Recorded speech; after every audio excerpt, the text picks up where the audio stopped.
I never realized that there was so much amazing history in Harlem until I moved here.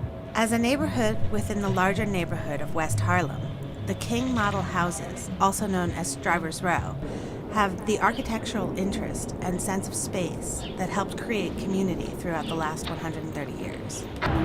Oh, the architecture is amazing. Yeah. Have you been down Strivers Row? That's what we're doing. Oh my God. I mean, I've been living here for 10 years.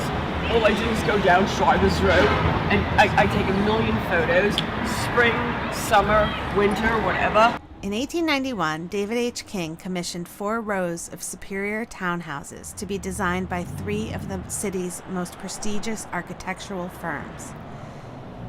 The rows face 138th and 139th Street between 7th and 8th Avenues and are surprisingly unchanged after almost a century and a half. The north side of 139th Street was given to McKim, Mead, and White, who designed a stoopless Renaissance row in dark brick over rusticated English basements with medallions and austere balconies above. 138th Street and along the south side of 139th were designed by Prince and Luce as 2 rows of townhomes in cream brick, delicately garlanded in limestone with exquisite accents adorning the windows and entrances. Distinct for its paired stoops paralleling the facades and elaborate ironwork, the row along the south side of 138th Street was designed by James Brown Lord in red brick Georgian. At mid-block, iron gateways open into the alley behind the rows. In 1890, the vision was for servants' access and stables, which eventually gave way to the almighty garage and in some cases private parking in Manhattan. The iconic Walk Your Horses signs are landmark points of pride.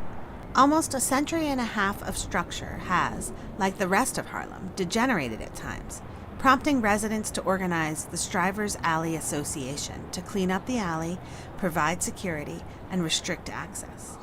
Alleyways and garages have provided outdoor spaces that have added to that sense of community. In this community also, people are. And there's a wonderful sense of community as well as culture. You know, and this is the kind of culture you don't want to ruin in New York City because it makes New York City. I don't know where you're from, but I was born and raised here. The King Model houses were caught up in the panic of 1904 that left Harlem overbuilt and underoccupied. King Model houses held out until 1919 when the first black family moved in. Pioneers in the enclave eventually renamed it Strivers Row.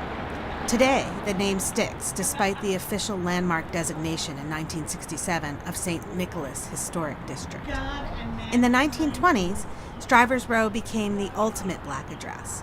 The 1939 Broadway season featured Abrams Hill's On Strivers Row, a precursor of both the television Jeffersons and Upstairs Downstairs. The play spelled out the ambiguities of black middle-class comfort in an oasis of Harlem's misery. Distrust for gentrification simmers among some longtime residents of Harlem. Those who own property or businesses stand to benefit from higher property values, increased foot traffic, greater disposable income per capita, and more attentive police force. However, lower-income tenants face determinants such as being priced out.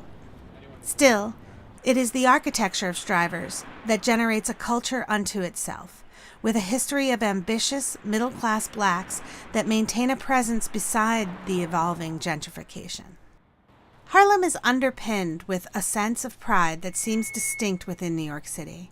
Apart from a seat of revolution and black revival, even the gentrifiers have a sense of passion for the community and history, inspired by the architecture and built spaces of Strivers Row.